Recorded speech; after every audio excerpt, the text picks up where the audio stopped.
नमस्कार दोस्तों, कैसे हैं आप लोग। मैं आशा करता हूं कि आप लोग अच्छे होंगे। और आज हम 10 की प्रश्नावली 4.3 को सॉल्व करेंगे। अगर वीडियो अच्छा लगे तो प्लीज़ वीडियो को लाइक करें तथा चैनल पर नए हो तो चैनल को सब्सक्राइब करके बेल आइकन अवश्य प्रेस कर लीजिएगा, जिससे हर आने वाली नई वीडियो का नोटिफिकेशन आपको समय समय पर प्राप्त होता रहे। आइए वीडियो प्रारंभ करते हैं। तो प्रश्नावली 4.3 का प्रश्न नंबर 1 है, निम्न द्विघात समीकरणों के मूलों की प्रकृति ज्ञात कीजिए। यदि मूलों का अस्तित्व हो तो उन्हें भी ज्ञात कीजिए। तो हमें यहाँ पे क्या ज्ञात करना है? मूलों की प्रकृति ज्ञात करना है। सबसे पहले हम क्या ज्ञात करेंगे? मूलों की प्रकृति। ठीक है ना। तो उसके बारे में मैंने आपको पीछे पढ़ाया है कि मूलों की प्रकृति का सूत्र क्या होता है? विविध कर d बराबर b² - 4ac। अगर b² का मान 0 से बड़ा है तो मूलों की प्रकृति कैसी होती है? वास्तविक। कैसी होती है? वास्तविक। तथा मूल कैसे होते हैं मेरे? असमान, अर्थात alpha is not equal to beta. ठीक है ना। अगर d बराबर b² का मान 0 के बराबर है तो मूल कैसे होते हैं? वास्तविक। तथा मूलों का रूप कैसा होता है? समान या बराबर। ठीक है ना। अल्फा बराबर बीटा। और थर्ड कंडीशन क्या होती है हमारी? d बराबर b² का मान अगर 0 से छोटा है अर्थात ऋणात्मक है। कैसा है? ऋणात्मक है। तो मूल कैसे होंगे? काल्पनिक। मूल कैसे होंगे? काल्पनिक। कोई वास्तविक मूल संख्या नहीं होगी। ठीक है ना। या अवास्तविक भी कह सकते हैं हम इसे। क्या कह सकते हैं? अवास्तविक। ठीक है ना। तो यहाँ पर हम सबसे पहले क्या करेंगे? विविध कर d बराबर b² का मान ज्ञात करेंगे। ठीक है ना। तो पहला क्वेश्चन है हमारा 2x² - 3x + 5 बराबर 0। तो यहाँ पर हम a का मान देखें। a का मान कितना है? 2। b का मान कितना है? -3। c का मान कितना है? 5। ठीक है ना। फिर हम विविध का निकालेंगे।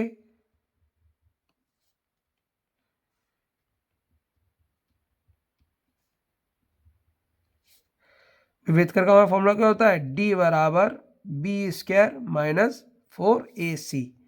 ठीक है ना। इसमें रख देंगे तो d बराबर b के स्थान में कितना है? -3 है। -4 इंटू a के स्थान में कितना है? 2। c के स्थान में कितना है? 5। तो d बराबर -3 का वर्ग कितना आएगा? 9। -4 दूनी 8 और 8 पंजे 40।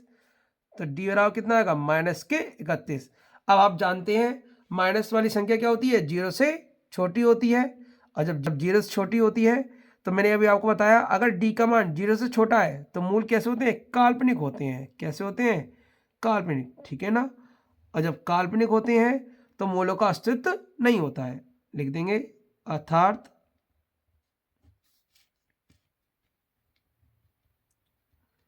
मूलों का अस्तित्व नहीं है। ठीक है ना। इसी प्रकार नेक्स्ट प्रश्न हल करते हैं। नेक्स्ट है हमारा 3x² - 4√3x + 4 बराबर 0। ठीक है ना। तो हम सबसे पहले ABC के मान निकालेंगे। तो a का मान कितना है? 3। b का मान कितना है? -4√3। c का मान कितना है? 4। फिर विविध का निकालेंगे। विविध कर d बराबर क्या होता है हमारा? b² - 4ac। ठीक है ना।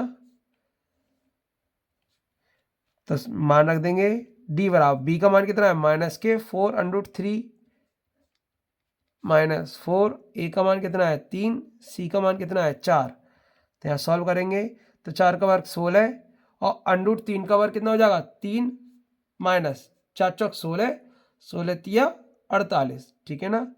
तो यहाँ पर करेंगे तो 16 तिया 48 माइनस 48, तो घटाने में क्या आएगा? 0। जब d का मान 0 के बराबर होता है तो मूल कैसे होते हैं? वास्तविक तथा समान। वास्तविक तथा कैसे होते हैं? समान। ठीक है ना। और जब वास्तविक तथा समान होते हैं तो अस्तित्व है। अर्थात मूलों का अस्तित्व है। ठीक है ना। तो उन्होंने क्या कहा है? मूलों की प्रकृति ज्ञात कीजिए। यदि मूलों का अस्तित्व हो तो उन्हें भी ज्ञात कीजिए। तो अब हमें मूल भी ज्ञात करने हैं, तो हम इसके मूल ज्ञात करेंगे। अतः अब मूल ज्ञात करने के लिए सूत्र क्या होता है? सूत्र होता है x बराबर minus b plus minus under root में b square minus 4ac upon 2a। ठीक है ना? अब इसे मान रख देंगे, तो x बराबर माइनस b का मान कितना है? माइनस के 4√3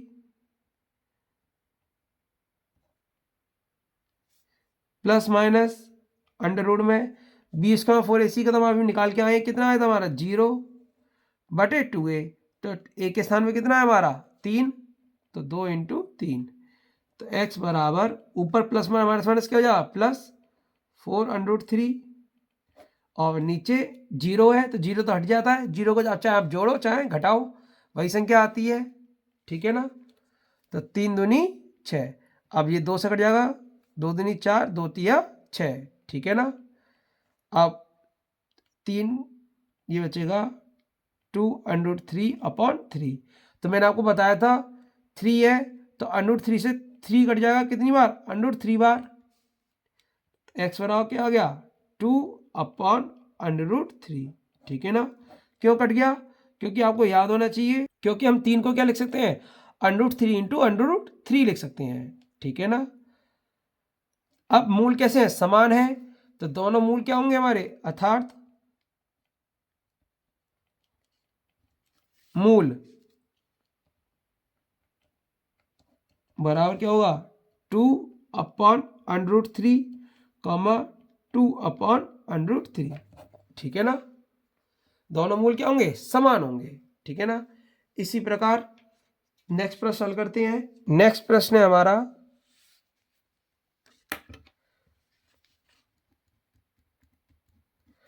2x² माइनस 6x प्लस 3 बराबर 0। ठीक है ना? अब इसमें निकालेंगे, तो a बराबर कितना है? 2, b बराबर कितना है? माइनस के 6, c बराबर कितना है? 3। ठीक है ना? तो सबसे पहले विभेद का निकालेंगे।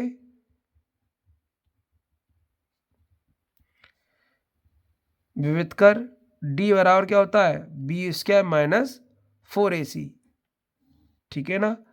तो सबसे पहले इसमें रख देंगे, तो d बराबर b का मान कितना है? माइनस के 6, 4 इंटू a का मान कितना है? 2, c का मान कितना है? 3। तो माइनस 6 का वर्ग कितना हो जाएगा? 36, 4 दूनी 8, 8 तिया 24।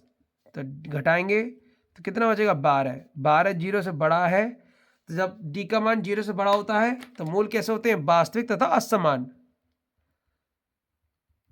वास्तविक तथा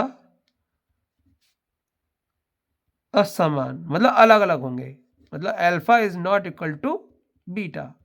ठीक है ना? अभी मैंने आपको पीछे दिखाया भी था। अब जब वास्तविक है तो मूलों का अस्तित्व है, अर्थात मूलों का अस्तित्व है। ठीक है ना? अब उन्होंने कहा था, उन्होंने क्या कहा है? यदि मूलों का अस्तित्व हो तो उन्हें भी ज्ञात कीजिए। तो हमें उन्हें भी ज्ञात करना है, तो उन्हें भी ज्ञात करेंगे। अतः x बराबर सूत्र क्या होता है हमारा? माइनस के b plus minus under root में b² minus 4ac upon 2a।